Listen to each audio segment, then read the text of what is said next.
मजलूम तौहीदा। चांद की 14वीं रात थी। गांव से बाहर पहाड़ पर एक पुरअसरार घर वाक़या था। हर चांद की 14वीं रात को 12 बजे वो घर खुद ब खुद रोशन हो जाता था और साथ ही इस घर से किसी औरत की अजियत भरी चीजें सुनाई देने लगती। तमाम गांव वाले अपने अपने घरों की छतों पर खड़े हो गए और पहाड़ के दामन में वाक़या इस पुरअसरार घर को देखने लगे। यह घर चूंकि गांव से बुलंदी पर था, इसलिए पूरे गांव से दिखाई देता था। हर चांद की 14वीं रात को 12 बजे हमारे गांव में ऐसा ही होता था। अचानक इस पुरअसरार घर में रोशनी हो जाती थी और साथ ही किसी औरत की अजियत भरी चीखें सुनाई देने लगती। गांव के लोग अपनी घर की छतों पर इस पुरअसरार घर को देखते रहते थे, मगर आज तक किसी ने भी वहां जाकर इस राज को जानने की कोशिश नहीं की थी कि इस घर में चांद की 14वीं रात को ऐसा क्यों होता है।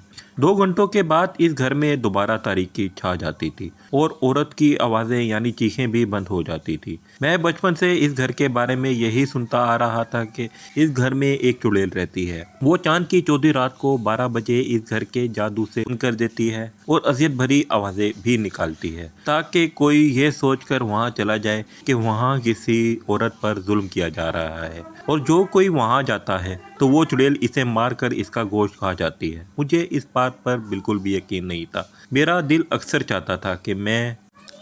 करता था कि मैं इस पुरअसरार घर में जाऊं और वहां मौजूद राज को मालूम करूं, मगर मुझे घर वालों ने सख्ती से मना कर रखा था कि तुमने वहां नहीं जाना है। गांव के किसी भी शख्स को इस पुरअसरार घर के नज़दीक जाने की इजाज़त नहीं थी। गांव के बुजुर्गों ने फैसला किया था कि कोई भी इस पुरअसरार घर की तरफ नहीं जाएगा। आज मेरा इस पुरअसरार घर में जाने का इरादा था। सब घर वाले छत पर खड़ा इस पुरअसरार घर को देख रहे होंगे, तो मैं चुपके से अभी पुरअसरार घर की तरफ निकल जाऊंगा। मैंने जब तसल्ली कर ली कि अब सब घर वाले छत पर इस पुरअसरार घर को देखने में मगन हैं और अब मुझे घर से बाहर निकलते हुए कोई नहीं देखेगा, तो मैं दरवाजे की तरफ बढ़ने लगा। मैं बार बार सीढ़ियों की तरफ मुड़कर देख रहा था कि कोई छत से उतर ना आए। अगर मुझे किसी ने बाहर जाता हुआ लिया तो पीछे खैर नहीं थी। मैं अभी दरवाजे से चंद कदम के फासले पर था। फिर वही हुआ जिसका डर था। पीछे से अम्मी की आवाज़ सुनाई दी, शहरियार बेटा कहाँ जा रहे हो? कहीं भी नहीं जा रहा हूँ।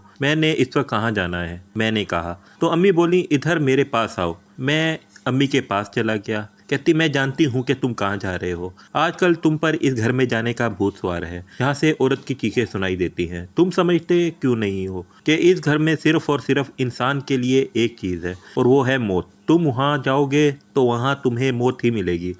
मैं जानती हूँ कि तुम्हें एडवेंचर बहुत पसंद है, मगर ये एडवेंचर तुम्हारी जान ले सकता है। तुमने कभी सोचा है कि अगर तुम्हें कुछ हो गया तो हमारा क्या बनेगा? अगर तुम्हें कुछ भी हो गया तो हमें भी जी नहीं पाएंगे। शहरियार, तुम मेरे साथ वादा करो कि आइंदा कभी भी इस घर में जाने के बारे में नहीं सोचो। अम्मी बोलती जा रही थी। अम्मी की आंखों से मुसलसल आंसू रवां थे। मैंने आगे बढ़कर अपने हाथों से अम्मी के आंसू पोंछे और कहा, बस आप रोना बंद करें। मैं आइंदा के बाद इस घर में जाने का कोशिश नहीं करूँगा।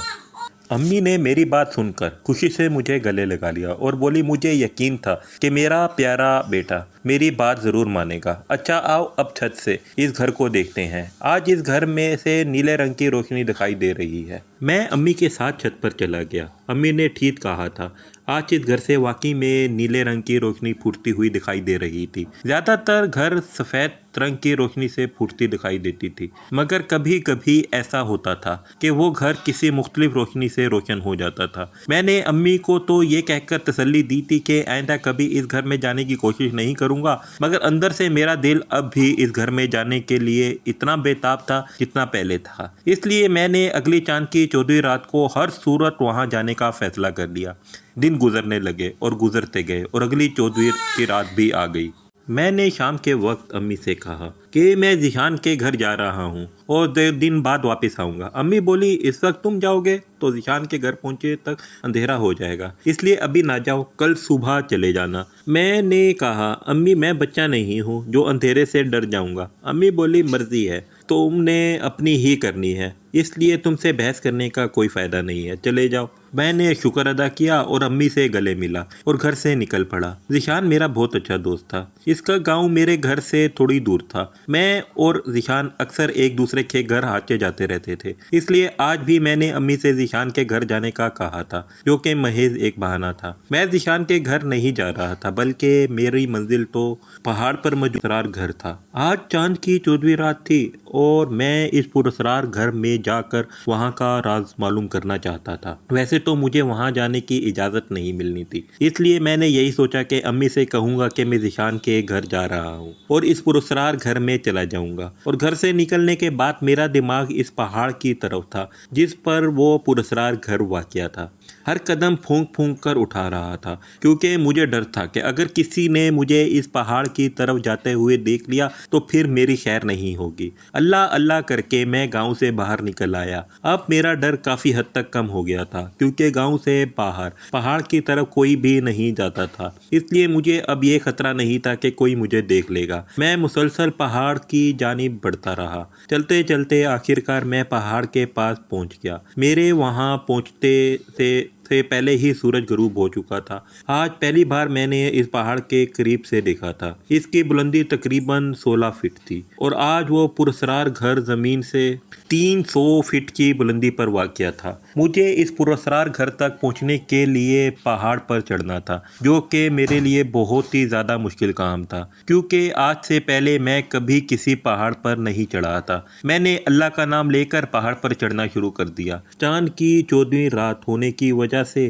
चांद की रोशनी ज़मीन पर फैलने लगी थी, जो कि पहाड़ पर चढ़ने में मेरी खासी मदद कर रही थी। मैं जैसे जैसे पहाड़ पर चढ़ता जा रहा था, पता नहीं क्यों मेरे दिल में एक अनजाना सा खौफ जन्म ले रहा था। मुझे ऐसे लग रहा था कि अभी कुछ होने वाला है। मेरे दिमाग में अम्मी की बातें गर्दिश कर रही थी कि आजकल तुम पर इस पुरस्कार घर में जाने का भूत सवार है, जहाँ से औरत की चीखें सुनाई देती हैं। तुम समझते क्यों नहीं हो कि इस घर में सिर्फ और सिर्फ एक चीज़ है, वो है मौत।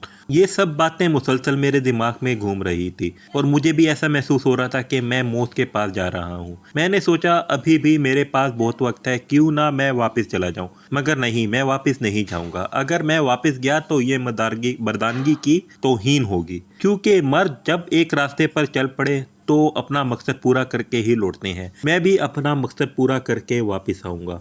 मैं इस पुरस्कार घर के राज की हर सूरत को जानकर रहूँगा। मैंने दिल में सोच लिया था कि मैं अपना मकसद पूरा करके ही वापस आऊँगा, चाहे मुझे इसके लिए अपनी जान ही क्यों ना देनी हो। मैं सोचों में इस पुरस्कार घर के करीब पहुंच चुका था।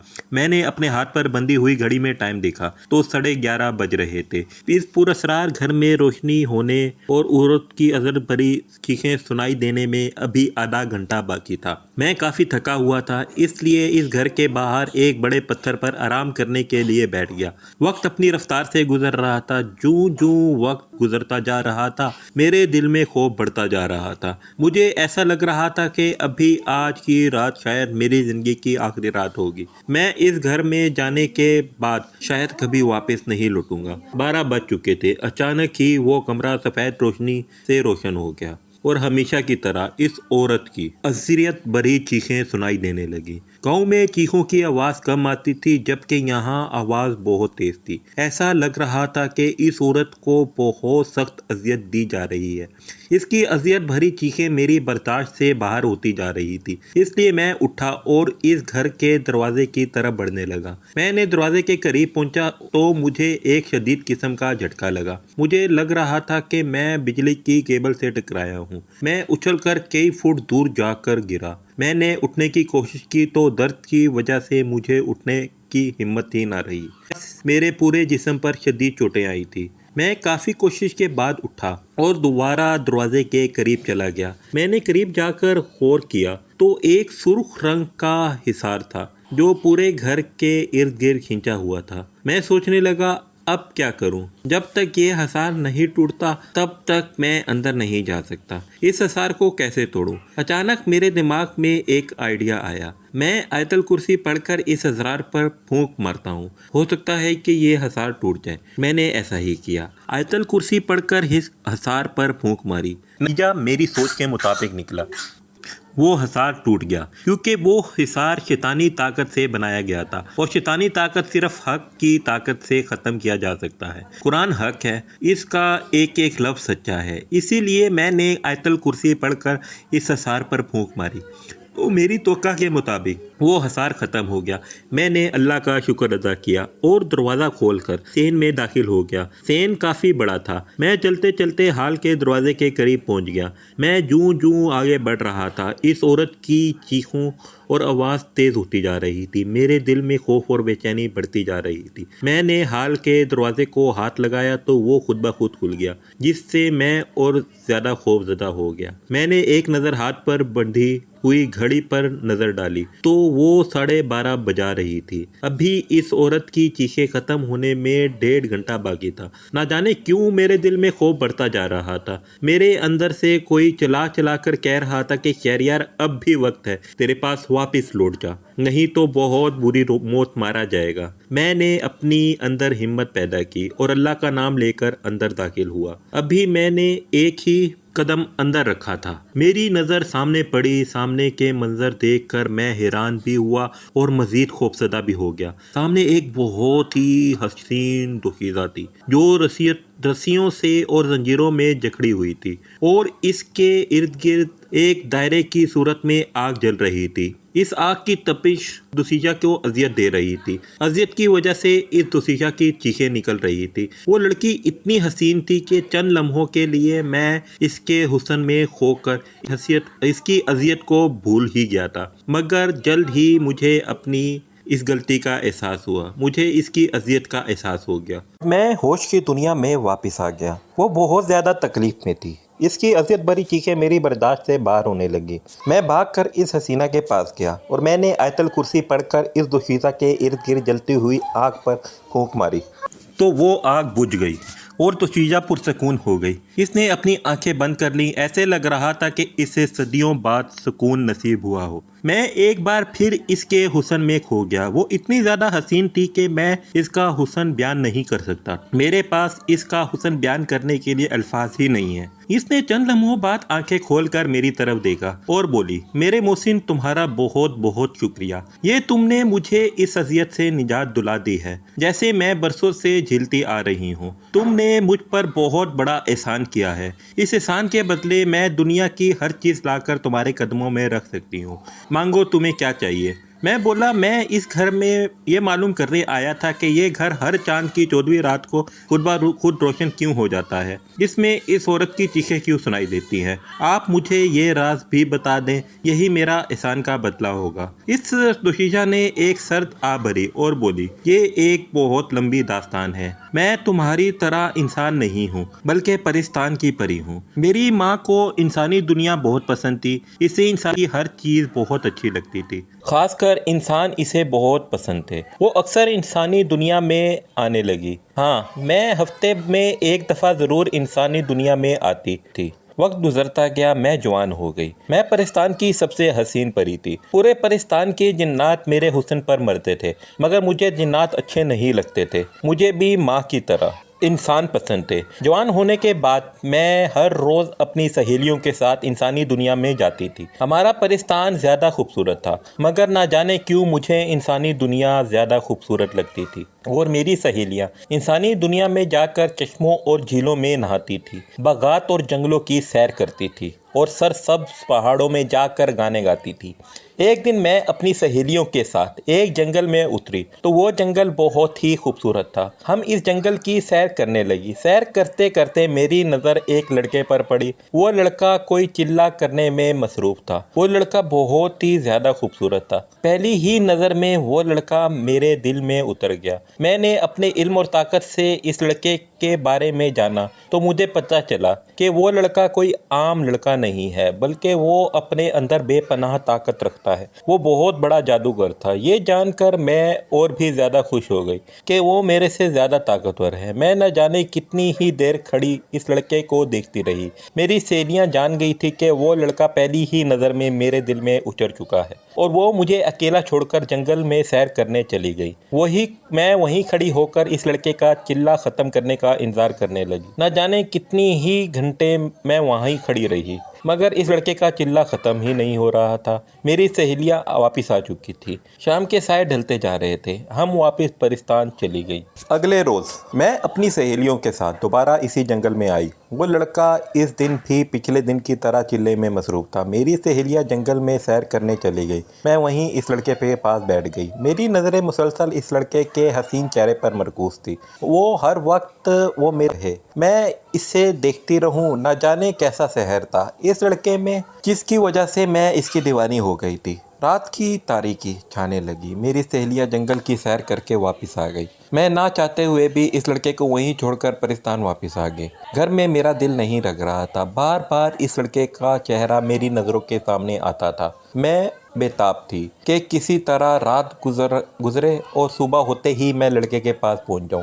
मगर वक्त था तक के गुजरने का नाम ही नहीं ले रहा था। एक एक लम्हा एक सदी के बराबर महसूस हो रहा था। वो रात मैंने बहुत मुश्किल से गुजारी थी। सुबह होते ही मैं अकेली ही इस जंगल में आ गई। आज मेरी सहेलियां मेरे साथ नहीं थी। मैं इस जगह गई जहां वो लड़का चिल्ला कर रहा था, मगर ये देखकर मुझे परेशानी हुई कि आज वो लड़का वहां नहीं है। मैंने इसे पूरे जंगल में तलाश किया, मगर वो मुझे कहीं ना मिला। मैंने अपने इल्म के ज़रिए पता चलाया कि वो इस जंगल से थोड़ी दूर एक पहाड़ के गार में बैठा हुआ है। मैं उड़ती हुई इस गार में पहुंच गई। वो वहाँ ही बैठा था। मुझे वहाँ देखकर हैरान हो गया। मैं इसके करीब चली गई। वो बोला, कौन हो तुम? यहाँ क्यों आई हो? मैं बोली, मैं तुम्हारी दीवानी हूँ। मैं तुमसे मोहब्बत करती हूँ और 2 दिन पहले मैंने तुम्हें इस जंगल में चिल्ला करते हुए देखा। पहली नज़र में तुमसे प्यार हो गया था। मैं रोज़ तुम्हारे पास आती और कई घंटे तुम्हारे पास बैठने के बाद वापस चली जाती। तुम चिल्ला करने में मगन होते थे, इसलिए तुमने मुझे नहीं देखा। आज जब मैं वहाँ आई तो तुम वहाँ पर मौजूद नहीं थे, तो इसलिए मैं यहाँ पर आ गई तुम्हारे पास। वो लड़का चंद लम्हे हैरानगी से देखता रहा, फिर बोला, तुम बहुत हसीन हो। मैंने आज तक तुम जैसे खूबसूरत लड़की नहीं देखी। सच तो ये है कि मुझे भी तुमसे प्यार हो गया है। अच्छा, अभी तुमने कहा था कि तुमने अपने इल्म के ज़रिए मालूम किया कि मैं इस गार में हूँ। तुम्हारी इस बात से मुझको लगता है कि तुम इंसान नहीं हो, बल्कि किसी और मखलूक से ताल्लुक़ रखती हो। और हाँ, नाम क्या है तुम्हारा? तुमने ठीक कहा, मैं इंसान नहीं हूँ, परिस्तान की परी हूँ। मेरा नाम अनुशी है। तुम्हारा नाम क्या है? मैंने कहा। तो वो बोला, मेरा नाम रंजीत जादूगर है। इसके नाम के साथ जादूगर का लफ्ज़ सुनकर मैं हैरान हुई। ओह, तो क्या तुम जादूगर हो? वैसे मैंने अपने इल्म के ज़रिए मालूम किया है कि तुम मुझसे भी ज़्यादा ताकतवर हो। वो बोला, मुझे बचपन से जादू सीखने का बहुत शौक़ था। इस वक्त मेरी उम्र 12 साल थी जब मैं एक बहुत बड़े जादूगर के पास जादू सीखने के लिए गया। मैंने जब इस जादूगर को बताया कि मुझे जादू सीखने का शौक़ है और मैं इसके जादू सीखने आया हूँ, तो वो बहुत खुश हुआ और इसने मुझसे वादा किया कि वो मुझे जादू सिखाएगा। मगर इसने कहा कि जादू सीखने के लिए मुझे इसी के पास रहना पड़ेगा। मैंने इसकी बात मान ली और इसके पास ही रहने लगा। आहिस्ता आहिस्ता वो मुझे जादू सिखाने लगा और साथ साथ वो मुझे से चिल्ले भी कराने लगा, जिससे मेरे पास ताकतें आने लगी। वक्त गुजरता गया, मैं जादू का माहिर होता चला गया। जादूगर बहुत बूढ़ा हो चुका था। इसके जिस्म में तवानाई ख़त्म होती जा रही थी। एक दिन इसने मुझे अपने पास बैठाया और बोला, मेरी मौत का वक्त बहुत नज़दीक आ गया है। शायद बहुत जल्द मेरी मौत हो जाए। मैं चाहता हूँ कि मरने से पहले अपनी तमाम ताकतें तुम्हें दे दूँ, क्योंकि तुम ही मेरे वारिस हो। इसने एक मंत्र पढ़कर मुझ पर फूंक मारी तो मुझे अपने अंदर एक अजीब सी तब्दीली महसूस हुई और मैं अपने आप को बहुत ज़्यादा ताकतवर महसूस करने लगा। जादूगर दोबारा बोला, मैंने अपनी तमाम ताकतें तुम्हें दे दी हैं और तुम इतने ज़्यादा ताकतवर हो गए हो कि तुम बड़े बड़े जादूगर से आसानी से मुकाबला कर सकते हो। मेरी एक बात याद रखना, कभी किसी से शिकस्त ना खाना, क्योंकि शिकस्त में सिर्फ़ और सिर्फ तुम्हारी मौत होगी। इसकी सांसें रुकने लगी। वो बहुत अजियत में दिखाई दे रहा था। चंद लम्हों बाद इसकी रूह इसके जिस्म से परवाज़ कर गई और वो हमेशा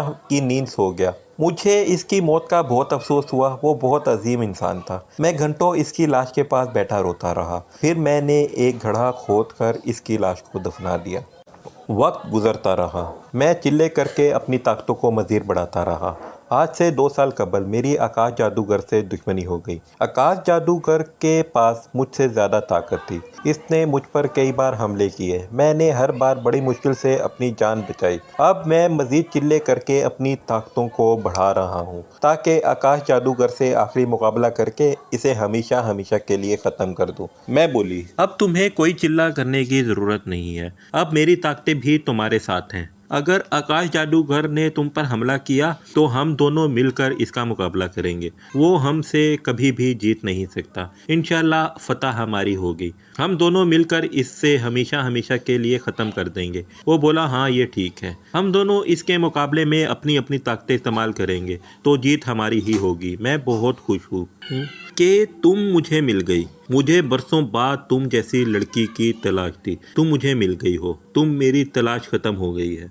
इसी तरह हम दोनों सारा दिन बातें करते रहे। शाम के वक्त मैं वापस परिस्तान में अपने घर आ गई। इस दिन मैं बहुत खुश थी। बात बात पर मेरे चेहरे पर मुस्कुराहट बिखर आती थी। माँ मुझे बहुत ज़्यादा खुश देखकर बोली, अनुषी क्या बात है, आज तुम बहुत ज़्यादा खुश दिखाई दे रही हो। वो मम्मा, मुझे एक इंसान से प्यार हो गया है, इसीलिए बहुत खुश हूँ। हाँ, वो लड़का भी मुझसे प्यार करता है। वो बहुत ज़्यादा ताकतवर है। इसके पास मुझसे ज़्यादा ताकतें हैं। माँ बोली, अच्छा तो आज इस वजह से मेरी बच्ची इतनी खुश दिखाई दे रही है। अल्लाह ताला तुम्हें हमेशा इसी तरह खुश रखे।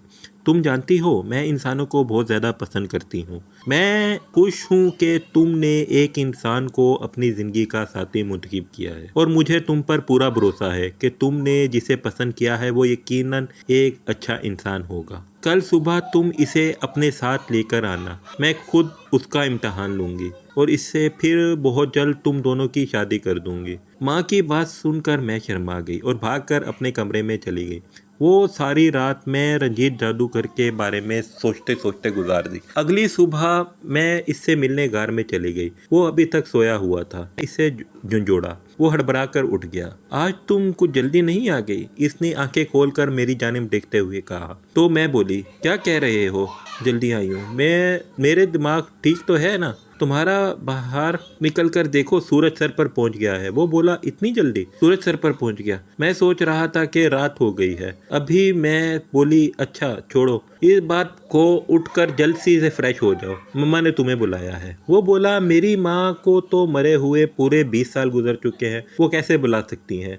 मैं बोली, अरे पागल, तुम्हारी नहीं मेरी मम्मा ने बुलाया है तुम्हें। वो उठकर मेरे करीब बैठ गया और बोला, तुमने अपनी माँ को मेरे बारे में बता दिया है क्या? मैं बोली, हाँ मैंने तुम्हारे बारे में सब कुछ बता दिया है, इसीलिए तो वो तुमसे मिलना चाहती है। वो बोला, तुम यहीं बैठो, मैं चश्मे से नहा कर आता हूँ। वो गार से बाहर निकल गया। मैं वहीं बैठी इसका इंतज़ार करने लगी। थोड़ी देर बाद वो गार में दाखिल होकर वो बहुत ज़्यादा हसीन दिखाई दे रहा था। मैं चंद लम्हों के लिए इसके हुस्न में खो गई। ओ हेलो, कहाँ खो गई हो? इसकी आवाज़ सुनकर मैं होश की दुनिया में वापस आ गई। मैं देख रही हूँ कि मेरा चाँद कितना खूबसूरत है। मैंने इसकी तरफ देखते हुए कहा तो वो बोला, चाँद इतना प्यारा नहीं होता जितनी ज़्यादा चाँद की चांदनी प्यारी होती है। तुम मेरी चांदनी हो और मुझसे भी ज़्यादा खूबसूरत और प्यारी हो तुम। मैं बोली, अच्छा अब खुशामद बंद करो, घर में माँ तुम्हारा इंतजार कर रही होगी। मैंने इसका हाथ अपने हाथ में लिया और इसे अपने साथ ले उड़ी। कुछ ही देर बाद हम परिस्तान जा पहुँचे। मैं इसे अपने घर ले गई। माँ इसे देखते ही बोली, माशाल्लाह मेरा दिमाग बहुत खूबसूरत है। आओ बेटा, अल्लाह तुम्हें नज़र बद से बचाए। तुम्हारी और अनोशी की जोड़ी बहुत खूब अच्छी लगेगी। अनोशी मुझे बता रही थी कि तुम्हारे पास बहुत सी ताकतें हैं। तुमने वो ताकतें कैसे हासिल की? रंजीत जादूगर बोला, मुझे बचपन से ही जादू करने का शौक था। और उसने पूरी बात मेरी माँ को बता दी। इसके बाद मेरी माँ ने कहा कि रंजीत बेटा, मैं चाहती हूँ कि जल्द से जल्द अनोशी और तुम्हारी शादी हो जाए। जिन्नात अनोशी से शादी करना चाहते हैं। नहीं पता कि अनोशी एक इंसान यानी तुम्हें पसंद करती है और तुम लोगों की शादी करना चाहते हो तो वो तुम दोनों को मार देंगे। तुम दोनों के लिए बेहतर यही होगा कि जल्द से जल्द शादी करके यहाँ से बहुत दूर चले जाओ, तुम जहाँ तुम दोनों को कोई भी ना ढूंढ सके। रंजीत जादूगर बोला, आंटी मैं अभी शादी नहीं कर सकता।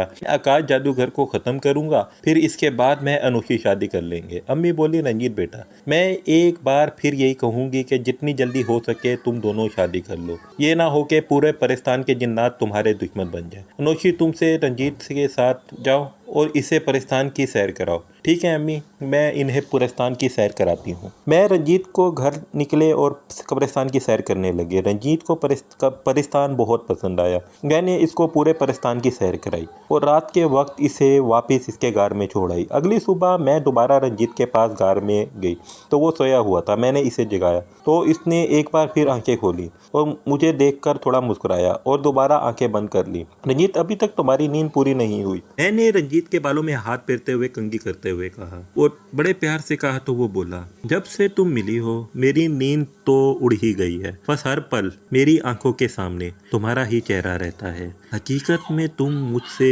दूर होती हो तो तस्वुरात में भी तुम मेरे बिल्कुल करीब होती हो। मैं बोली, अच्छा छोड़ो इन बातों को और जल्दी से नहा के आ जाओ। आज हम बहुत दूर कहीं सैर को चलेंगे। अच्छा तुम यहीं बैठो, मैं 2 मिनट में नहा कर वापस आता हूँ, इसने कहा और घर से निकल गया। चंद मिनटों बाद वो वापस आया तो इसके हाथों में जंगली फल थे। हम दोनों ने नाश्ता किया, सैर के लिए निकल गए। उड़ते उड़ते हम काफी दूर निकल आए। रंजीत जादूगर अचानक नीचे देखते हुए खौफ से बोला, अनोशी हम बहुत गलत जगह पर आ गए हैं। ये इलाका आकाश जादूगर का है। अगर आकाश जादूगर को मालूम हो गया कि हम यहाँ हैं तो वो हमें जिंदा नहीं छोड़ेगा, क्योंकि घर में तो बिल्ली भी शेर होती है और वो तो फिर भी एक बहुत बड़ा जादूगर है जिसके पास बहुत ज़्यादा ताकतें हैं। इससे पहले कि आकाश जादूगर हमारे बारे में मालूम हो जाए हमें यहाँ से निकलना चाहिए। नहीं रंजीत, हम वापस नहीं जाएंगे। इससे अच्छा है कि मौके हमें कहाँ मिलेगा। आज ही आकाश जादूगर से मुकाबला करके इसे इस इलाके में आने पर मजबूर करेंगे।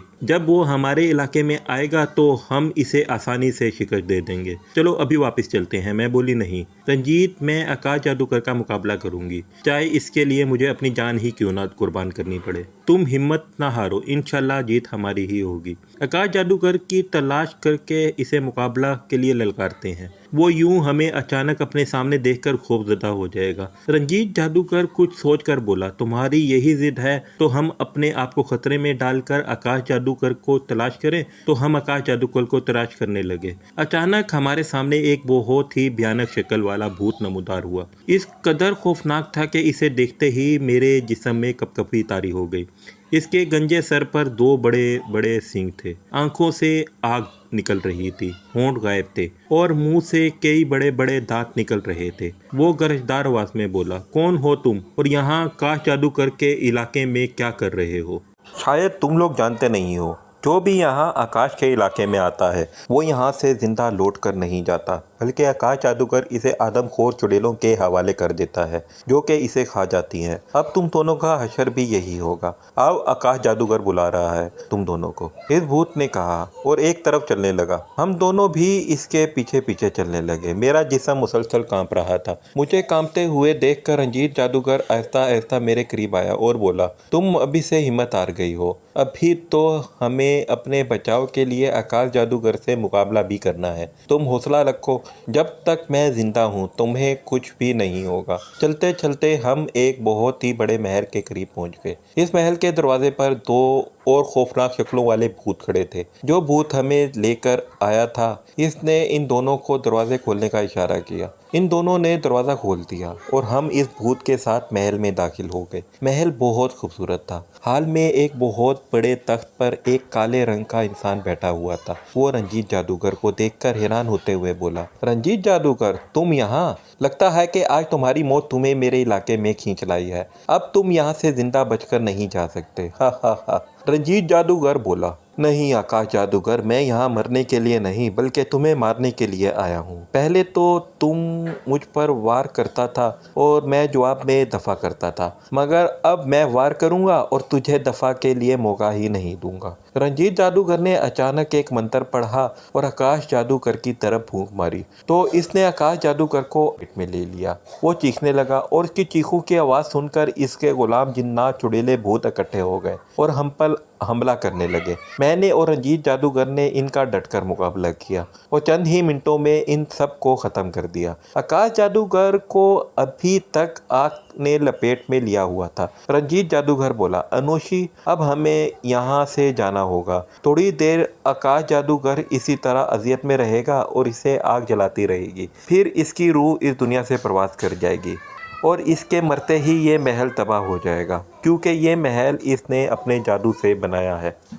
ये महल उसने अपने जादू से बनाया है और इसके मरते ही ये जादू खत्म हो जाएगा और महल तबाह हो जाएगा। मैं बोली, रंजीत तुम तो कह रहे थे कि आकाश जादूगर बहुत ताकतवर है, वो हमसे कभी हार नहीं मरेगा, मगर ऐसा नहीं हुआ, वो तो हमारे से पहले ही वार से खत्म हो गया। रंजीत बोला, मैंने इस पर कोई मामूली वार नहीं किया था, ये मेरी सबसे बड़ी ताकत है। जब किसी को आग लगा देता हूँ तो वो चंद लम्हे तड़पने के बाद मर जाता है, चाहे वो कितना ही ताकतवर क्यों ना हो। ये ताकत मैंने पूरे 2 सालों का एक चिल्ला करने के बाद हासिल की है। चलो अब यहाँ से निकले, ये महल अभी तबाह होने वाला है। रंजीत ने मेरा एक हाथ पकड़ा और एक मंत्र पढ़कर फूंक मारी और दुश्मन भी खत्म हो गया है। अब तो तुम्हें किसी से कोई खतरा नहीं। रंजीत बोला, मैं शादी के लिए तैयार हूँ, तुम जिस वक्त कहोगी हम उसी वक्त शादी कर लेंगे। हम आज ही शादी करेंगे, माँ के पास चलते हैं, तुम माँ को बताना कि तुम शादी के लिए तैयार हो, माँ आज ही हमारी शादी कर देगी। रंजीत बोला, ठीक है आओ चलते हैं। हम दोनों उड़े और माँ के पास चले गए। माँ हमें यूं अचानक देखकर हैरान हुई। जब रंजीत ने माँ से कहा कि वो शादी के लिए तैयार है तो माँ की खुशी की इंतहा ना रही। बोली, मैं आज ही शाम को तुम दोनों की शादी करवा दूंगी, मगर पहले मुझे तमाम जिन्नात को इस शादी के लिए राजी करना होगा। मैं अभी जाकर इस शादी के लिए पूरे पाकिस्तान के जिन्नात को राजी करती हूँ, माँ ने कहा और घर से बाहर निकल गई। और हम दोनों बहुत खुश थे कि हम एक होने जा रहे थे। कुछ देर बाद माँ ने मुझे और रंजीत को, मैं बहुत खुश थी क्योंकि हम एक होने जा रहे थे। कुछ देर बाद माँ ने मुझे और रंजीत को वो लिबास दिया जो पाकिस्तान में शादी के वक्त लड़का लड़की पहनते थे और कहा कि तुम दोनों तैयार हो जाओ, शाम को तुम्हारी शादी है। मैंने पूरे पाकिस्तान को तुम दोनों की शादी में मदद। शाम का वक्त आ गया और पूरे पाकिस्तान के जिन्नात और परियां हमारे घर में इकट्ठे थे। मेरी और रंजीत की शादी का जश्न मनाया जा रहा था। परियां नाच गा रही थी।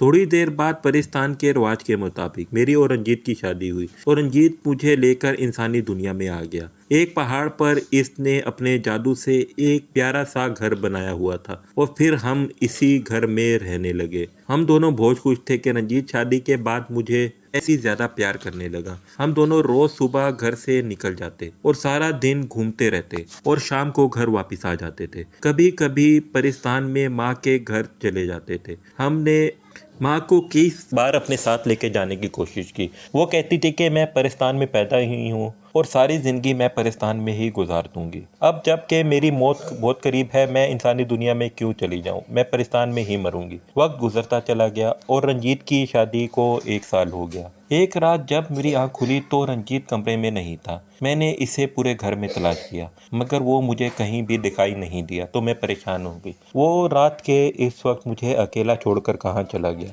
अचानक मेरे दिमाग में आया कि वो अपने इल्म से इसके बारे में मालूम करती हूँ, वो कहाँ है। मैंने मालूम किया तो वो घर के बाहर एक गार में बैठा हुआ है। जब मैंने गार के अंदर दाखिल हुई तो सामने का मंजर देखकर मैं हैरान और परेशान हो गई। रंजीत के सामने एक इंसानी लाश पड़ी हुई थी और वो इसका गोश्त खा रहा था। मुझे अपने सामने देखकर वो बहुत परेशान हो गया और बोला, मनोशी तुम यहाँ? मैंने कहा, हाँ रंजीत, मैं यहाँ तुम्हारे सामने खड़ी हूँ। मैंने कभी कभी ये नहीं सोचा था कि तुम इतने घटिया निकलोगे। तुम इंसान होकर इंसानों का गोश्त खाते हो। न जाने कितने मजलूम इंसानों को मारकर तुमने इनका गोश्त खाया होगा। इस जुल्म से निजात दिलाऊंगी, इस खेल को ख़त्म कर दूंगी। मैं तुम्हें हमेशा हमेशा के लिए ख़त्म कर दूंगी और इंसानों को तुम्हारे इस जुल्म से निजात दिलाऊंगी। मैंने पास पड़ा हुआ एक बड़ा सा पत्थर उठाया और इसके सर पर दे मारा। इसके सर से खून का फुहारा निकला और वो ज़मीन पर गिर पड़ा और चीखने लगा।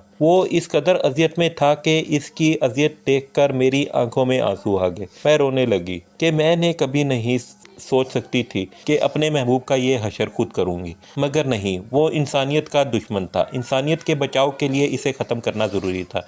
यही सोचकर मैंने एक और पत्थर उठाया और इसे मारने ही लगी थी कि वो गायब हो गया। फिर मैंने कई रोज़ तक इसे तलाश करती रही मगर वो मुझे कहीं ना मिला। एक दिन मैं सोई हुई थी तो मुझे अपने करीब किसी की आहट महसूस हुई। मैंने आंख खोली तो रंजीत मेरे करीब खड़ा था और बोला, इस दिन तुमने मुझे ज़ख्मी करके बहुत अजियत पहुंचाई थी।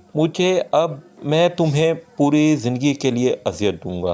इसने मेरा बाजू पकड़ा और मुझे खींचता हुआ हाल में ले आया और इसने एक मंत्र फूंक कर मुझ पर फूंक मारी तो मेरे इर्द गिर्द आग जलने लगी। साथ ही साथ मुझे जंजीरों ने जकड़ लिया। मैं बहुत अजियत में थी। मुझे अजियत में देखकर वो कैके लगाने लगा। वो वहाँ से चला गया। जाते जाते इसने इस घर के गिर हिसार कायम कर दिया, कोई भी इस घर में दाखिल ना हो सके। इसके जाने के 2 घंटे बाद मेरा जिस्म पत्थर का बन गया। फिर हर चांद की 14वीं रात को मेरा जिस्म इसी हालत में आ जाता और मैं चीखती थी, मगर कभी कोई मेरी मदद को ना आया। इस तरह 20 साल बीत गए। आज तुमने 20 वर्षों बाद मुझे इस अजियत से निजात दिलाई है। मैंने कहा, रंजीत जादूगर अब कहाँ है? अनोशी ने कहा, आज से 2 साल पहले इसके दुश्मन आकाश जादूगर ने इसे मार दिया। तुम सोच रहे होगे कि आकाश जादूगर तो बहुत पहले रंजीत जादूगर के आग लगाने से मर गया था। तो वो उस वक्त मरा नहीं था। वो आग इसे नहीं मार सकती थी, वो जिंदा था। इसके बाद इसने अपनी ताकतों को मजीद बढ़ाना शुरू कर दिया, यहाँ तक कि इसकी ताकतें रंजीत जादूगर की ताकतों से कई गुना ज़्यादा बढ़ गईं। फिर इसने रंजीत जादूगर को इतनी आसानी से ख़त्म कर दिया। अच्छा मेरे मोहसिन, अब मुझे वापस पाकिस्तान जाना है। तुम्हारा बहुत बहुत शुक्रिया कि तुमने मुझे इस अजियत से निजात दिलाई, वरना मैं मरते दम तक इस अजियत में मुब्तला रहती। नौशी ने कुछ पढ़कर फूंक मारी और गायब हो गई। मैं वापस घर की तरफ चल दिया। मैं बहुत खुश था कि मैंने इस घर का राज मालूम कर लिया था और एक मजलूम दोशीज़ा को आज़ाद करा दिया था। अगली सुबह गांव में ये खबर फैल गई कि पहाड़ से वो घर गायब हो गया है। मैं छत पर चढ़कर देखा तो वो वाकई में मौजूद नहीं था। शायद रंजीत जादूगर का जादू इसी घर के से हिसार टूटने के बाद खत्म, इसलिए वो घर गायब हो गया था। वो परी मुझे दोबारा कभी भी दिखाई नहीं दी और ना ही इन पहाड़ों से किसी के चीखने की आवाज़ें दोबारा सुनाई दी। तो सामाइन, कैसी लगी ये कहानी? अगर कहानी पसंद आई है तो बराए मेहरबानी इस चैनल को लाइक और सब्सक्राइब लाजमी कीजिएगा। शुक्रिया।